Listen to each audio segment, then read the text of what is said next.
which brings us to item 7. Peter Ryan, the Organisational Performance Report.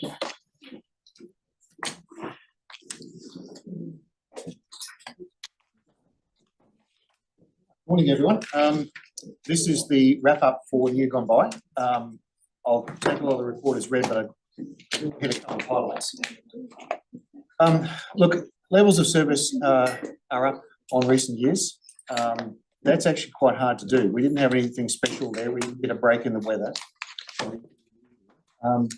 But you hit diminishing returns. To go from 85 to 90 odd is much harder than to go from 50 to 55.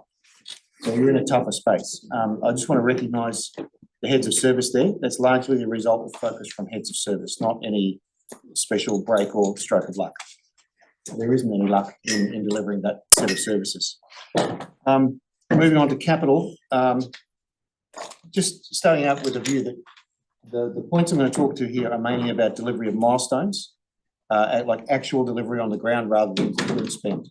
Because the outcome of capital is that we build the stuff that you're looking for.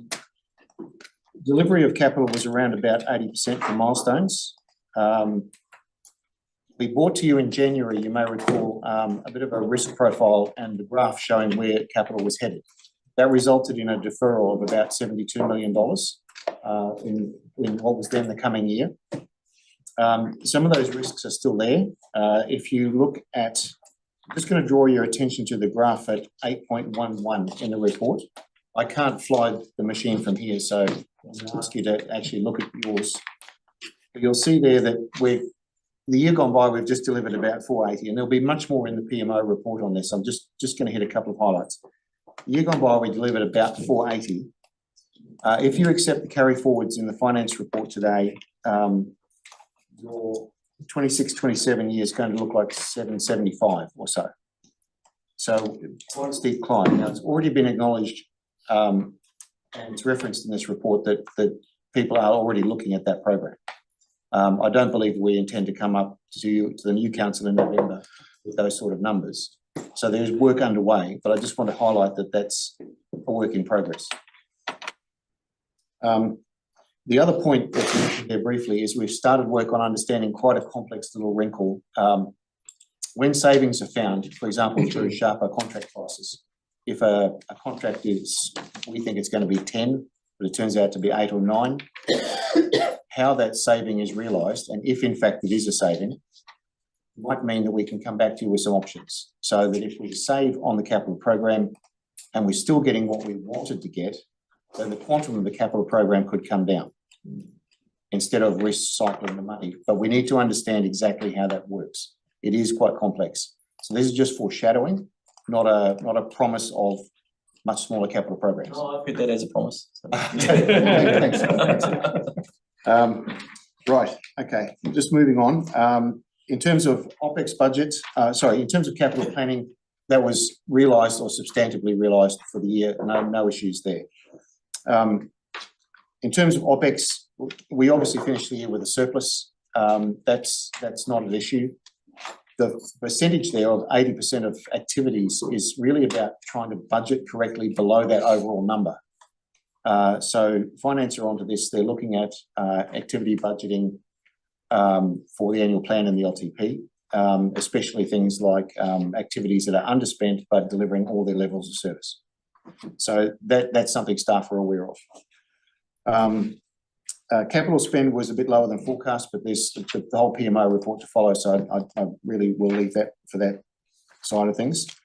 The level of service exceptions are there, but they're consistent with pretty much the last 6 months of the year. There's no real surprises there. Nothing went south at the last minute that we didn't see coming. In fact, the forecasts for the year were absolutely almost boringly consistent. We haven't had any late volatility. So I believe the staff are actually doing a really good job in telling you where things are going to land, because they landed exactly where they said they would. And that's really the highlights of the vital few. There's a lot more to come in the finance and PMO reports. That's brilliant. Thank you, Peter, for sort of foreshadowing that. Any questions on this, or we'll go into the detailed in the next papers? Yanni? I mean, it's a very specific question around the backflow prevention devices. So Just wanted to check, because it's been raised repeatedly. Sorry, I'm looking at page 36. I'm trying to get a sense of when something would be elevated to us because it requires more than just regular reporting. So the backflow prevention, for example, we were told in January that it would be ready by the end of March. We're now being told it's going to be ready by the end of August, and it just keeps moving and moving and moving. Okay. So how do we have confidence that what we're told is going to happen happens? And do we need, I mean, is there any other process that we could use to get a better sense of when things have gone wrong, how we rectify in a quicker manner? Or is it just inevitable that these things will happen? But backflow prevention is something I've been questioning pretty much as soon as it was flagged as non-performing, right? And it just seems every month the deadline keeps getting shifted. Well, I think the exception reporting has done its job in that it's highlighted that there's a shift. Why that shift has occurred is something I have to work with Gavin and report back on. Right. I can't answer a technical question like that off the hip. Would something like that be a candidate to be elevated to audit and risk and be put on some sort of risk register to get more intensive scrutiny? There would need to be a reason why, because it is a level of service like any other. So I mean, they potentially all could fall in that category. It isn't a mandatory level of service from the government, so it's probably not in that category. I think the best thing to do would be to understand from Gavin what's going on. Victoria? There is an explanation in the report what the challenges are. No. The challenges are stated there. It's the same that I was told in January is the issue, right? So we'll get maybe because we haven't got another FMP for the election, we'll just get that circulated. Great, sure. Victoria. Thank you, Peter. I'm at paragraph 4.3 of the report with the table there with the ELT operational performance priorities. Can you just give me some context around that outlier there with value for money? Where we're sitting quite below the target there. So you're talking about the activity budgets, the 79%? Yes, I am. Okay. That's, as I said earlier, the overall budget we came in the black. But within that budget, there are overs and unders.